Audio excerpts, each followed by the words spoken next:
Welcome to the Visign YouTube channel. I'm Hugh, and today's video is part of a webinar series. Get ready for an engaging session ahead that will probably give you a lot of new information. Thank you, and hope you'll enjoy the video. Thank you guys all for hopping in here. We're gonna discuss about inking techniques and what is the utility of inking in games, films, and various media, of course. So that being said, let's hop into it. In terms of table of contents, we're going to talk today. We're going to talk about an intro to inking. We're going to go briefly in history so we can understand a bit of an overview of like what inking means and how does that affect us. Because like we need to understand a bit of the history in the past so we can actually understand what's going on today. We're going to discuss about the usage of inking in media. We're going to talk some about the principles of inking. We're going to talk about inking techniques and examples. So we're going to go through some technical aspects and some examples there, and some, of course, some final thoughts for that matter. Let's go into a brief history of inking and see what it has in store for us. So you have to understand that inking starts in antiquity. So it goes back to Egypt, in China, and early artists used carbon-based materials to create detailed illustration and text, with Chinese calligraphy emerging as an influential art form. And of course in Egypt, inking on the papyrus was a very important form of art as well, and that was like being scaled, and there's still documents today, and there's still this technique is still available today in some local areas in Egypt. Then we go through the Middle Ages, where inking played an important role overall in creating and making these manuscripts, later revolutionizing the invention of the printing press, which allowed for mass reproduction of inked art. And here is all about etching, because like the printing press allowed everything else that occurred to go into etching, and that started to become its own art form. The Renaissance, of course, brought inking into fine art. We have Albrecht Dürer used ink for detailed prints. He also did a lot of etchings as well, and it enhanced the sort of idea of like etching and engraving techniques at the time. In 19th and 20th century, inking became central to the development of comics and graphic novels, especially with the rise of comic book superheroes, where inkers added shading and depth to a lot of their artworks. Today, inking continues to be essential in both traditional and digital art, with the core function of defining form and enhancing contrast, which still remain as key elements in comics, animation, and concept design that is used in games. Let's go into usage in media and see what does that have in store for us. So when it comes to like the usage across media, we're going to talk about a couple of areas here very clearly that are very straightforward. One of them is comics, and as you guys probably know, we have some Marvel comics there, we have some DC, and of course we have some other type of areas in comics, and other examples on the right side. You can definitely see that the usage of inking is very different. One is very crisp and sharp, and things that were happening Marvel. DC has a lot more shadow and usage of shadow in that matter. And of course in other techniques and methods, inking is treated mostly like art, line art in some cases, and in some situations it's very loose in terms of like the looseness of certain type of edges that occur and what it happens afterwards. If we think about graphic novels, I'm going to make a mention here about graphic novels, because people might look at this and say that these are comic books. They're not. Comic books comes from the idea of comical, so it's like a comical thing. And there's a derivative from comic books which is called a gag, which are like political commentaries that were done even at the beginning of the 19th century. So gags started probably around 1800s and went towards the 1900s and then continued. And of course, like the graphic novels are these like larger type of stories where they have like a story to tell or a moral story to tell. And we have Watchman on the left side and Mouse on the right side. If we think about manga, you guys probably love manga, some of you. You've probably seen anime stuff as well. In manga, inking is very prevalent because it's one of the techniques that is mostly used across the board, either in comics, and of course you'll see that we have some Naruto stuff on the left side, and then we transition, then on the right side we have some Attack on Titan stuff, and of course in the middle there we have some Dragon Ball Z and some Akira stuff. In animation, we absolutely see inking as well. We noticed that in Samurai Jack, some of the techniques there, which are based on some traditional standard techniques, it was used in animation as well because of the crispness that it actually created and the clarity of the silhouettes.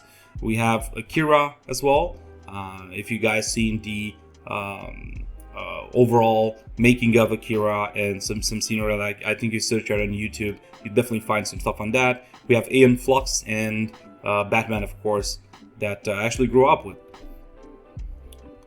Concept art for films, and here we have like overall designs that are done for film purposes.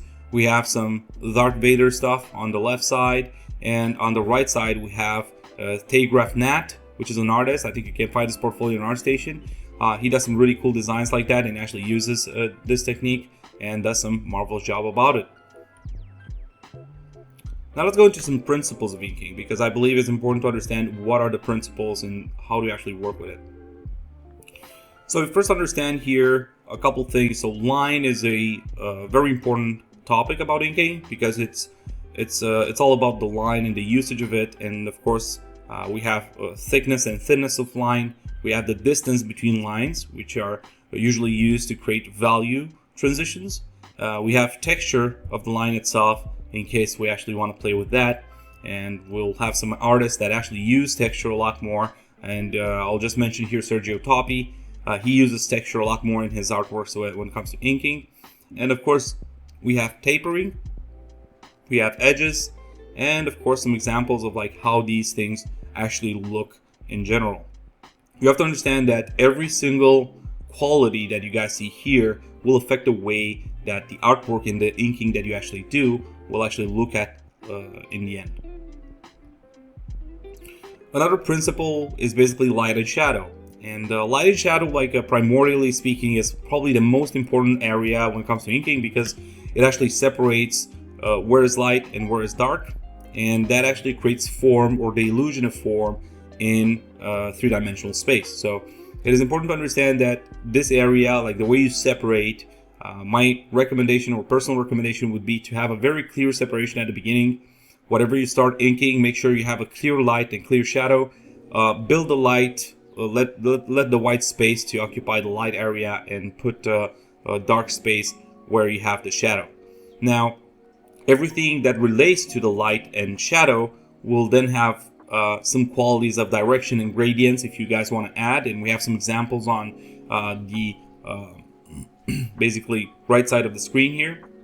We definitely check out and see how these lines are looking quite neat, and some of them are broken down in some spots. And of course here we definitely see these radial actually following the form and actually following the perspective of the object. And in some cases, for example, we have some broken spaces here, which can actually be suggesting some sort of texture on the surface as well. If we talk about light in itself and how it can actually affect, you see here, for example, that I use some dotted line. So it's a line that I actually deleted in between, simply to suggest that the light is very strong on this side. Of course, we see here that on this object here, I actually did some patterns to suggest that, okay, it's somewhat separated from the shadow that is laid out on the surface, which makes this area actually read a bit better. Now, if you look here, we have edges, and edges here basically are very different. So this is like somewhat cut edges, and actually gives this idea of impression that the surface that the object sits on has some sort of texture, or like some soft edges here, for example, which is done by deleting and hatching inside of the edge. And we actually notice that this actually has a very different effect than here. And here, for example, actually did some broken components here when it comes to like inking, to showcase that you can even add certain type of textures to recreate the idea of like a broken material of sorts. Now, everything that I explained here, light and shadow, remains important, and remains a pillar, I would say, when it comes to the principles of inking. So anything that you do, remember you have this in mind: clear light, clear shadow, and that's the end of it. Let's talk about volume and hatching. And there are a couple of things. So volume and hatching itself will relate to the understanding of how volumes work, and then how hatching is applied on such volumes. It is extremely important to process volume first, and I don't know how hard I can stretch this. It is very important. Like volume first comes very, I would say, principal component, and then you add the rest of it. So if you're sketching or doing something, sketching like an overall volume on the piece itself, or showcasing a bit of the volume through some lines or wireframe, however you want to process that, that can actually help in the process a lot. And it helps before you use the light and shadow, because the volume understanding in the process can actually help you separate really clearly what light hits where and how that shadow is being separated. And then you can actually move into hatching.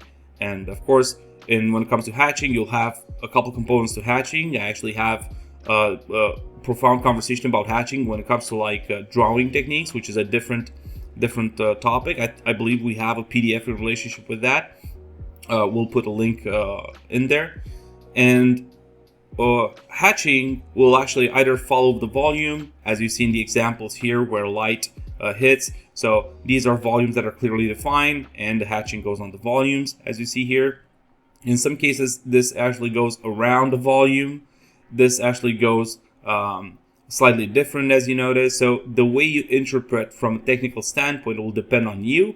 You'll have different effects happening, and that will be very important. And here where you see these rows, you basically see different ways of hatching and different ways of approaching hatching. You can work with circles, you can work with whirls, you can work with high textures hatching, you can work with horizontal, vertical, circular, and so on and so forth. Like all this stuff can actually help you shade, actually create effects, and so on and so forth, to actually see and test what type of artwork you're going to actually do. Now let's go to some techniques and examples. Form hatching without using any type of outline. So this in terms of like technique is actually really cool, because simply you just need a drawing. So you just have like a base drawing on which you actually start hatching, and you are not allowed to actually use line work. Meaning you actually constrain yourself. This is a technique where you actually constrain yourself in the process to actually not use a defined line. And if you use line, you use it very abruptly. Like you don't use like full lines to actually depict the full image. And everything that you actually depict, you actually use the hatching itself to actually get to that type of result. And as you notice here, I actually combine here in this example on the left side, I combine vertical hatching with hatching on form. And you see like the type of result that actually goes to the portrait. If we squint our eyes, we actually see things a bit better, and we understand what's going on. Same thing on the chest area, and of course like down below, we definitely see like how this actually goes on the form here, and how things are kind of falling together. And you also have to remind yourself that you're creating edges through hatching. So working with hatching, you also can create like lost edges, soft edges, and hard edges. And those things can actually come into very handy. And when it comes to practice this, I recommend a practice method that is based on the cylinder, because it has like a round form, and you'll actually encounter a lot of round forms. And this can actually help you to actually do this type of practice, and the practice method goes around here. So this is the first part when it comes to form hatching without using any type of outline. The next one here, when it comes to form hatching, you combine it with vertical hatching. And here we have a slightly different effect, because we continue to hatch to actually create higher contrasts. And we notice how, for example, in the portrait itself, we basically just continue to hatch until we actually define the portrait as much as possible. And basically you see the direction here is basically building the form. And of course, like the vertical behind it, it actually separates everything that goes on in the forms here. It separates from the background and makes us to look at a portrait and not look somewhere else. At the same time, if we pay attention to like how the piece actually looks and actually works, we'll notice that there's definitely like a flow of these lines coming from vertical up. It goes down below, and it continues in different ways to fall through until like the bottom. You also remember that in the same manner as you work there, you create edges here as well. And of course, here you can actually create like some stronger lines as well. So if you want, you can use line to have a lot more clarity in terms of like the edge control that you have. And you can pay attention here like how the edges look here on this little finger that we barely see, versus the edges on this other side of the hand, and we create that. When it comes to practice method for this one, the best way to go about it is through this part here, where you actually do a sphere and you start hatching around the volume until you actually start to create light and shadow and actually build contrast with that. Now when it comes to like the technique itself, we have some high contrast areas which are with orange, and you definitely see here a lot more clearly on full image. And of course hatching direction, and you'll notice that direction of hatching, even if I start like from the top, it goes vertical, it flows down, it goes there, and then falls like a waterfall almost. And you will notice that kind of the same things that occur into various regions, and that's why we have these areas to actually showcase it and explain like what is going on around the hatching of the whole piece. Let's go towards final thoughts and some artist examples that I believe are extremely amazing. Let's hop into it. Before we go into like me expressing my final thoughts, we're gonna go through some different people that have marvelous techniques and marvelous process of this type of thing in relationship with the hatching. Here we have some Anders Zorn work, and it's important to understand that Anders Zorn was mostly doing a lot of copper etching, and he was into doing these prints.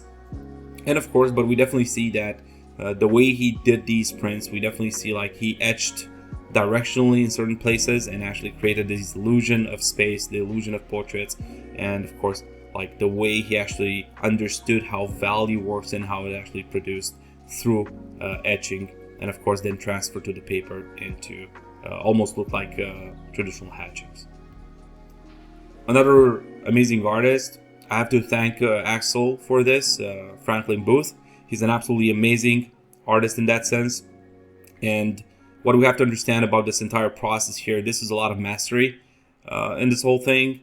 We see that he has some areas where he actually plays with hatching. He has some like thick lines to showcase like what is closer to the camera, or even like creating contrast between the background and foreground, and absolutely amazing quality of work. And we definitely understand that it attracts both different people that are admirers of him and artists alike. Bernie Wrightson, it's a guy that is famous for a series for Frankenstein. I think this guy is absolutely amazing, and of course if we do an analysis of what he does, is absolutely amazing as well. We definitely showcase here like how his understanding of anatomy combined with his understanding of lighting and shadow, and creating like these almost claroscuro type of scenarios, combined with like a very controlled hatching and value range across the board to create either the silhouettes or either what happens in light and shadow. And as you notice, it's a lot of clarity when it comes to light and shadow and where his subjects are placed compositionally. And of course, it actually, we definitely see in this guy that he's a really good draftsmanship in terms of drawing, and how drawing comes first, I would say, before the inking endeavor as a whole. In this particular case with Sergio Toppi, we'll notice that Sergio Toppi had these interesting compositions where he actually had a placement of different characters in different ways and different forms. He worked on some comics and some novels as well. And we definitely see that emphasis of Sergio Toppi is through like a lot of hatching and texture. A lot of the scenes are dramatic and tackling subjects like various human conditions in various places or spaces, or times in space, and different things in relationship completely with the human condition, I would say. And here we have Marco Matomestre, which is a master of composition. I would say he is really amazing at building scenery and giving insight into this beautiful craft of inking. And some key points for him are simplicity, readability, proportion, great usage of composition and dynamism. And it actually is I think is a very important artist that still lives today, and it gives us insight on how simplicity of inking, like properly putting light and shadow and actually creating these scenes, can actually have a huge impact on us. And some of the books here I actually put together: Framed Ink 1 and 2, Frame Perspective 1 and 2, and Trails of Steel, which is a visual novel. I actually own this novel. I actually have it in book format. It's absolutely beautiful composition, and the story is actually pretty cool too. What you have to understand from this is that you don't need super high technical hatching, so to say, to actually build interesting narratives. As you see, like, he uses a lot of like large blockouts of shadow and leaves a lot of light as well, and just focuses on narrative more than anything else, and he manages that masterfully. And when it comes to my final thoughts, I believe the technique of hatching itself is very important. It can actually help you to see beyond some of the things that can be, let's say, processed only through drawing or only through painting. And I believe it's a huge support in the process for painting better, because you'll learn how to separate light and shadow in a clear manner. And at the same time, you'll be able to depict things and maybe even light your scenes differently, or think more like a director in a more cinematic way to process those issues and actually move forward with better artworks and better ways to deal with different types of problems that occur into a scene. So I'm hoping you guys actually enjoy this. And before we end, remember we have some course recommendations on foundation, design, and storytelling. We have Design Foundations 1, Light and Value, and Gesture. And with that being said, I hope you guys enjoyed the presentation, and thank you for being here and participating on this. Thanks for watching, and don't forget to subscribe and hit the notification bell to stay updated. Check our video description for more resources, including courses, tips, feedback, and a lively community on Discord. I'll see you there.